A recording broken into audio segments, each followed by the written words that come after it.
Welcome to Place and Experience. Indulge your senses with immersive game titles. Boost the excitement with our engaging promotional tools and generous network promotions. Be in control with XI Viewport Management Tool and experience seamless gameplay powered by X Platform. Enjoy Place and Experience as our partners do in over 20 regulated markets. And get ready to go big. Big play is on. Placent.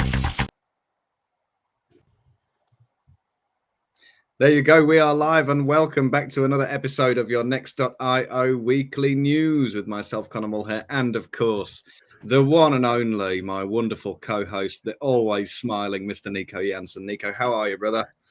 I'm pretty perfect, pretty awesome. Now I have sound on my headphones as well, which is quite nice because seeing you and hearing you, it's nice. And today is a very special episode, and I'm just thrilled.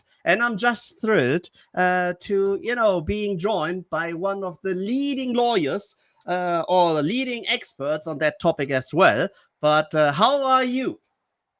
I'm very well, Nico. Thank you. And yes, as you rightly point out, we've got a big day today. We have a very hot and spicy developing breaking news from Germany in a landmark case on historical player losses. And as you rightly mentioned, we are very privileged to be joined in just a few minutes by one of the leading experts on these matters. He's had a very busy morning so far, and his day is just getting busier because this story is developing in real time. So I think we shouldn't waste any time, Nico. Always, when we're here with weekly news, the first thing we have to do is get all the 10 biggest headlines of the week out of the way first.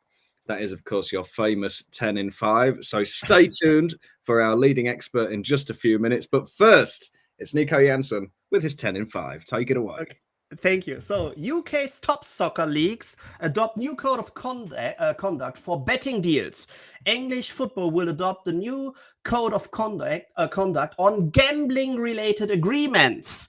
So gambling-related agreements will be applied to companies either licensed by the UK Gambling Commission or company licensed via a white label partnership. So should a gambling-related agreement be undertaken with a company that it's not licensed in the UK, by the UK Gambling Commission, the agreement must comply with the relevant requirements under the Gambling Act of 2005 related to advertising and unlawful gambling. Quite interesting movements in the UK, but it will put some light at the end of the tunnel. Study of the US, a lower income gamblers take more risks online. The authors of a working paper analyzed 5 years of data from total of 32 states in the US. And then there's an official statement. Our data show that online gambling legislation leads to more irresponsible gambling spending among lower income consumers than among higher income gamblers, said Kenneth C. Wilbur, professor of marketing and analytics at the Reddy School and co-author of the study. They define gambling irresponsibly as spending a high proportion of their income, for example, 10% on gambling. DraftKings sells VSIN back to the original owners after just a time span of 3 years. 3 years after purchasing Vegas Sports Information Network from the Musburger family, DraftKings is selling the network back to its founders. If you don't know the exact numbers, back in 2021, DraftKings acquired the Las Vegas-based entity for $70 million, and they state, we want to thank Brian, Bill, and the entire team of VSIN for a great relationship, and we look forward to continuing to advertise on the network, which has been stated by the DraftKings CMO Stephanie Sherman. Kindred has a very positive Q2.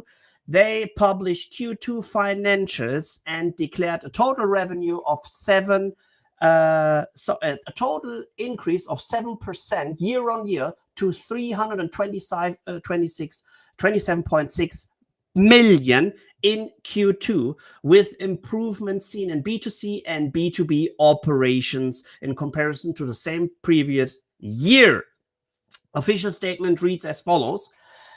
Very positive. With its exit from North America market operationally complete, CEO Niels Endlen described the Q2 results as very positive and reaffirmed the operator's full 2024 underlying EBITDA guidance of reaching 250 million pounds. Staying on some numbers, Kambi EBITDA jumps 25% ahead of new CEO taking over. Kambi Groups generated a 6.5 year-on-year revenue increase to 45.7 in Q2 2024, and the last, which is the last reporting period during Christian Nyland will act as company's CEO. So shout out to Werner Becher. He will become the new CEO by today. So fingers crossed.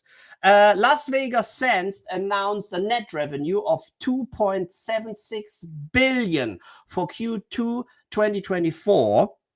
They released their financial figures for the second quarter of 2024, and they officially state our financial and operating results for the second quarter of 2024 reflect growth in both Macau and Singapore compared to the second quarter of 2023.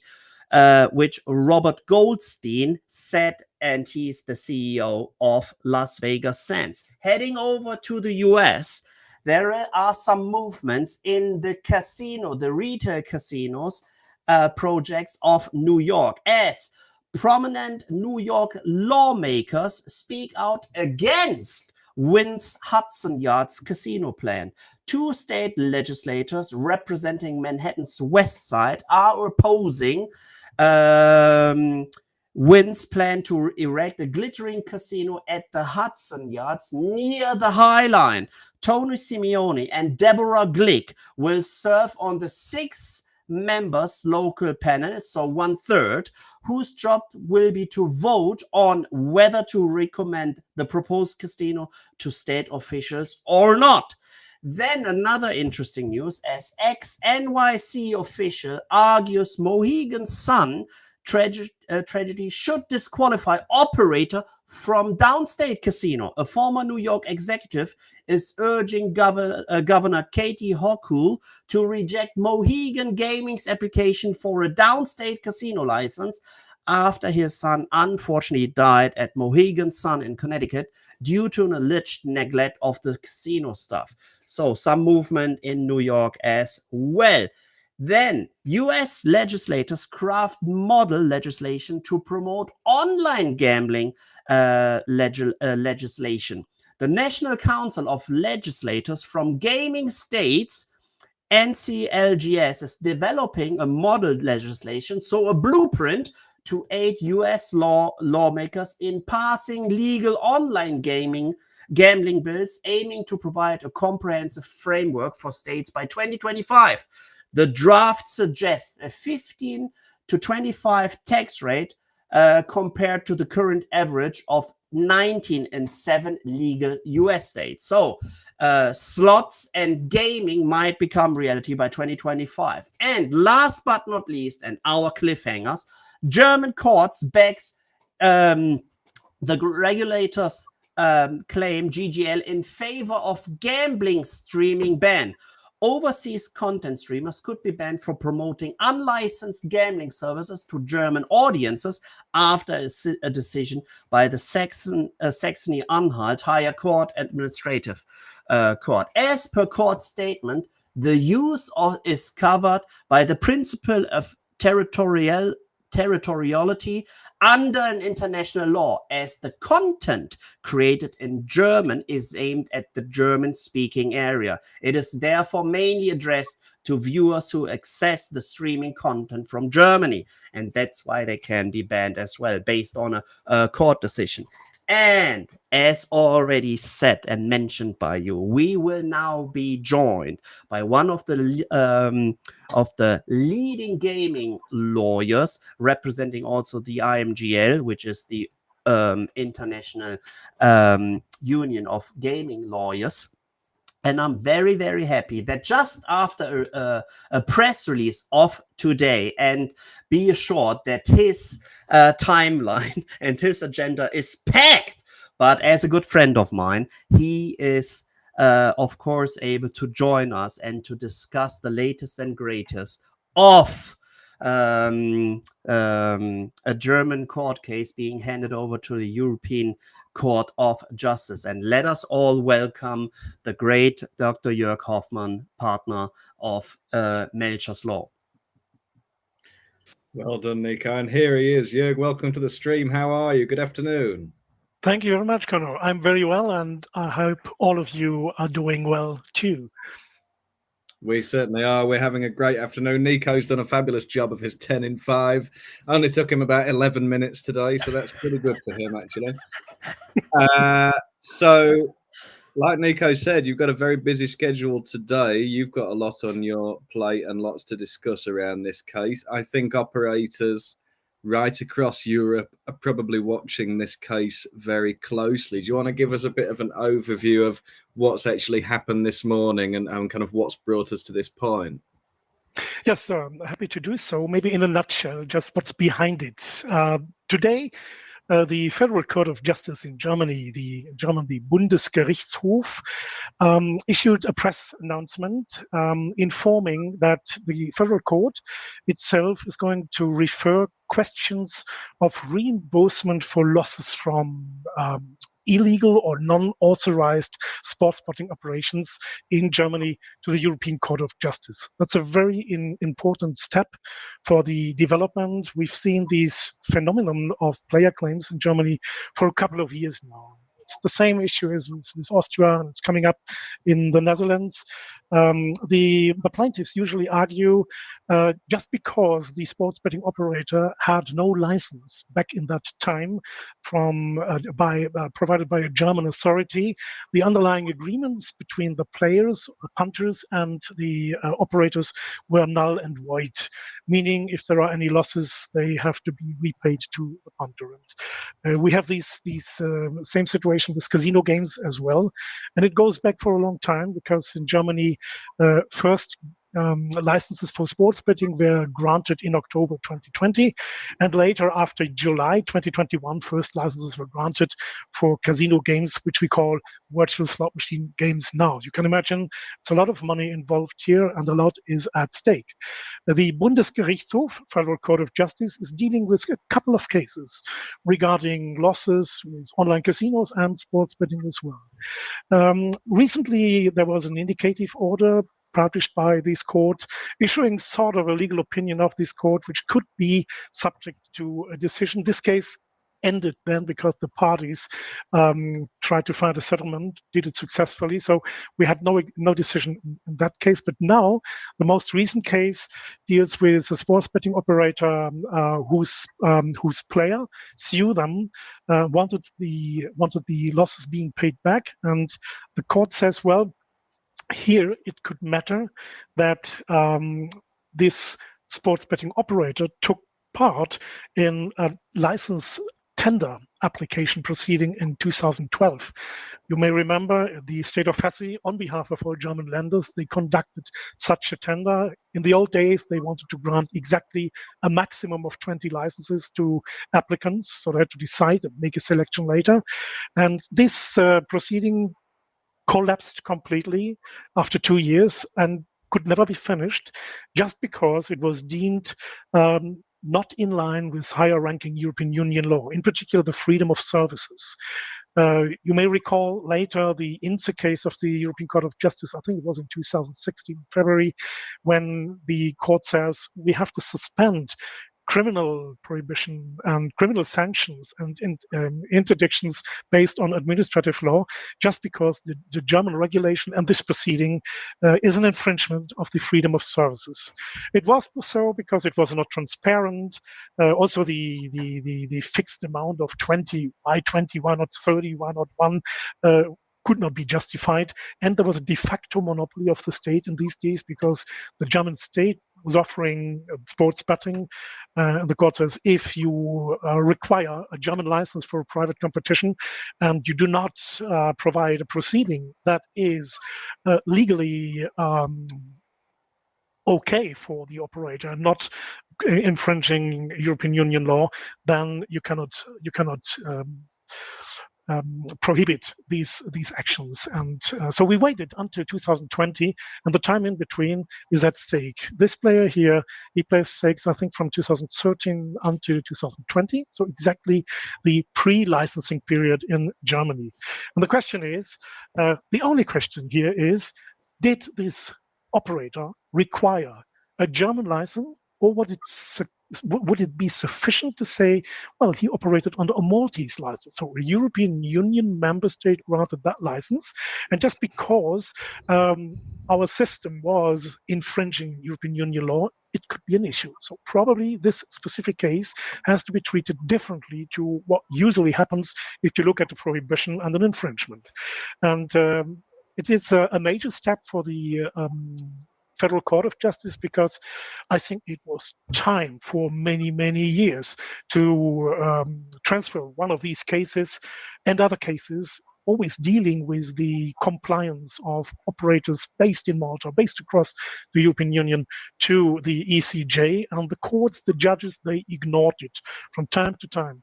Looking back, I think it was 2018, if I'm not mistaken, or maybe 17, when the Federal Administrative Court ruled out a serious decision saying we confirm the legality of the total ban on internet games in Germany. More or less a political decision, completely wrong, justified in my opinion. This court would have had the obligation to transfer that case back in the day to the European Court of Justice. They did not. Now, I think we can really show some gratitude that a very important question is now in Luxembourg to be answered. Excellent rundown of everything that's kind of brought us to this point, Jörg. Thank you for filling in that background colour. I know you've been having a lot of conversations about all this today, and I'm sure you'll be having lots more after this podcast as well. But what's the general feeling among operators and other people in the industry? Is this seen as quite a positive step? It is definitely a positive step. It could have been an alternative for the Federal Court of Justice to rule out a negative decision for the industry. Could also be a positive one, but the likelihood of a positive decision, I think, wasn't very high.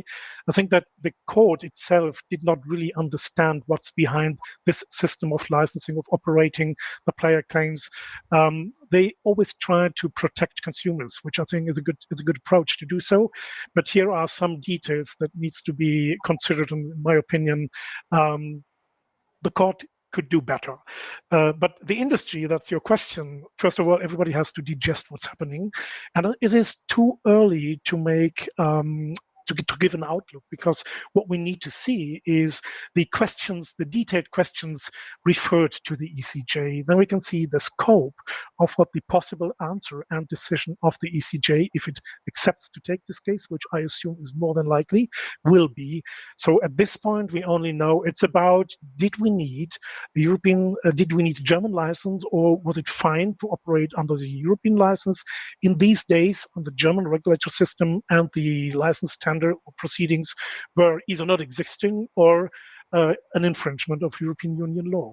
For the time being, I expect that a lot of pending court proceedings dealing with player games will be suspended to await the outcome of this proceeding in Luxembourg. Not all of them. Some may argue, well, our case is different, or there's different background. I don't think this has a major impact on casino games. Same thing, because losses with casino games.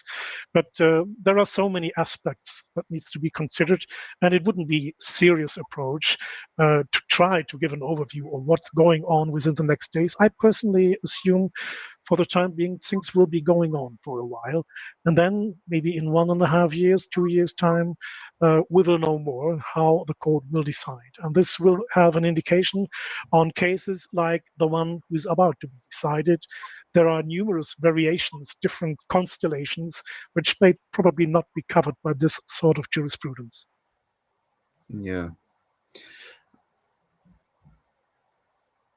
Have we got some lag, or are we on mute? No, I think we just got a bit of video lag. Sorry about that. So one of the surprising things for me, Jörg, about this case is that it all started, I believe, from a kind of relatively small figure in terms of what the actual player losses were. It's, I think, less than €4,000, which is not the biggest case in terms of the financial terms that we've seen.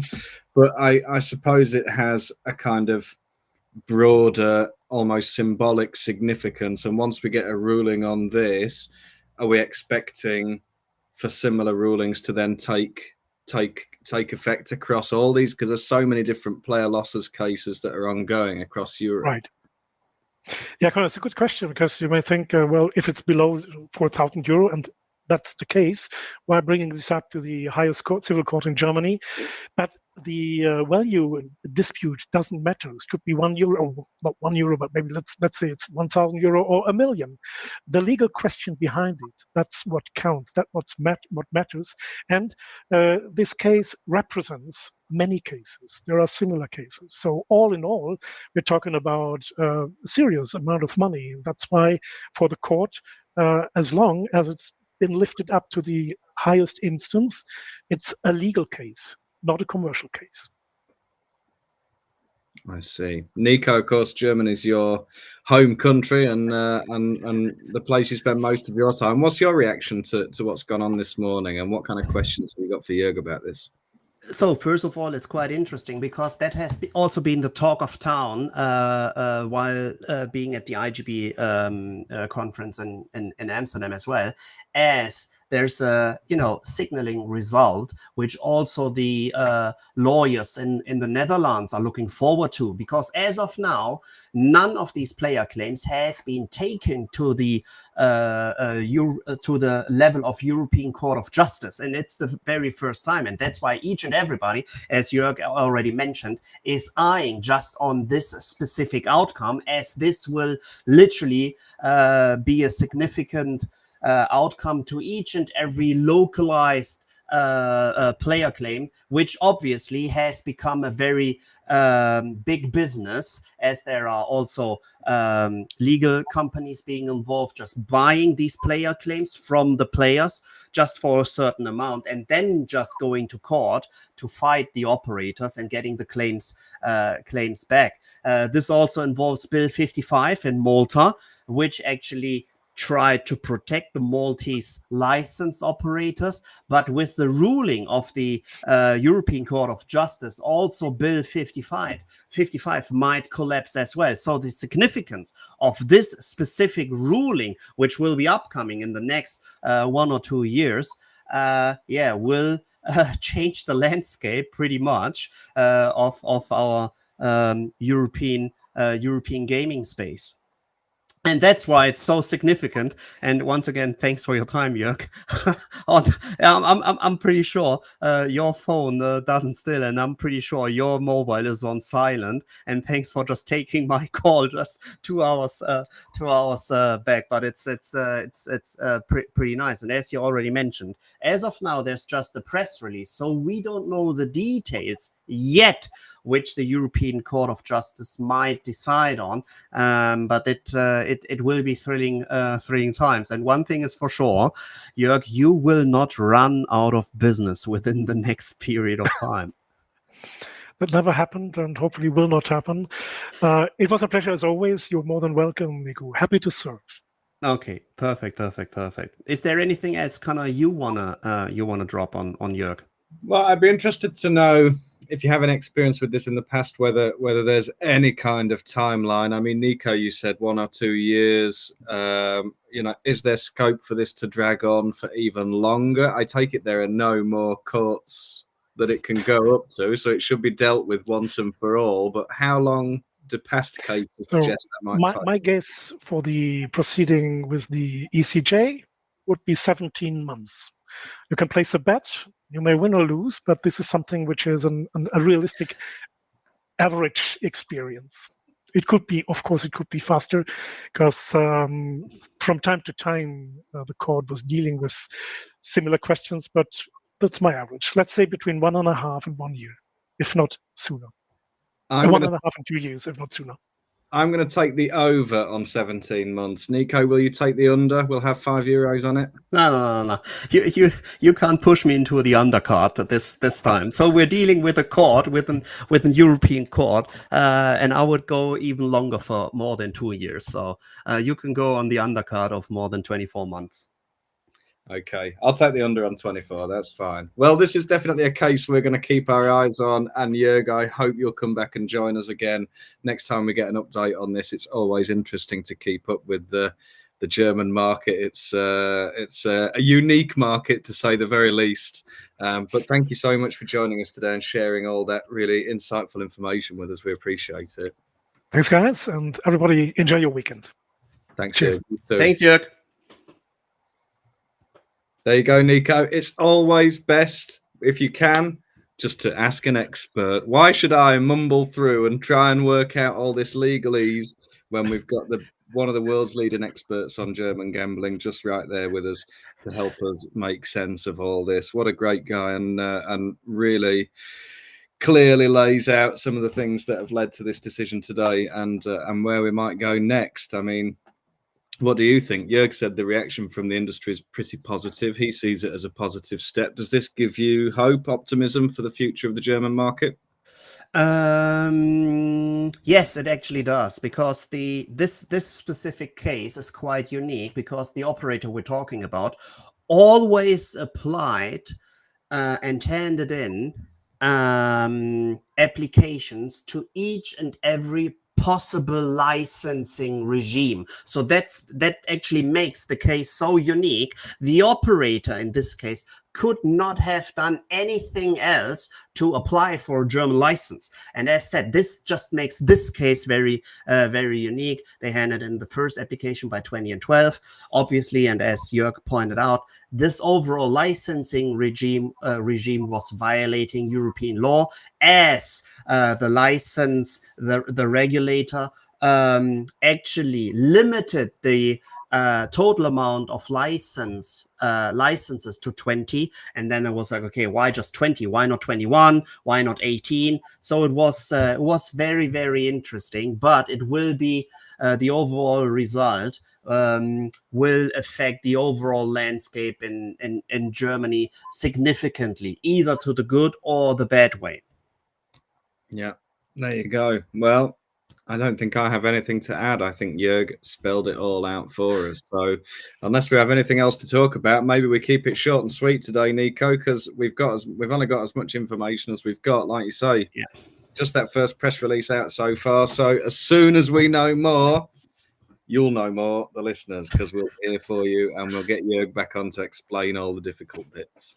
Yeah, and be assured to all the listeners now listening to the podcast, if you didn't catch each and every point Jörg wasn't making, just rewind the episode. So I'm quite familiar with the ongoing stuff in Germany, but also I just need to take a deeper dive, and that's also why it's so interesting having a look. First of all, listen to the episode again, and or just read to the existing articles which Sonia has put out there. And as this is so fresh hot stuff and fresh news, of course there has not yet been a release, but keep your eyes open on the Next.io website, and then we will come up with an article ASAP. That's it, Nico. Thank you very much. And I guess that's the end of today's episode. It's been a real thrill ride. Thank you for joining me. And as always, we will be back here at the same place, same time, same channels next week. But we'll be back with new stories and fresh faces. Nico, good to see you, brother. Have a lovely weekend. Same to you. Thursday, but a man can dream. We'll see you next week, everyone. Bye. Bye. games, hundreds of studios, dozens of Hub Market partners, an industry-leading Hub wallet, and just one API. Hub 88 is connecting businesses to a world of limitless content where the possibilities are endless. Hub 88.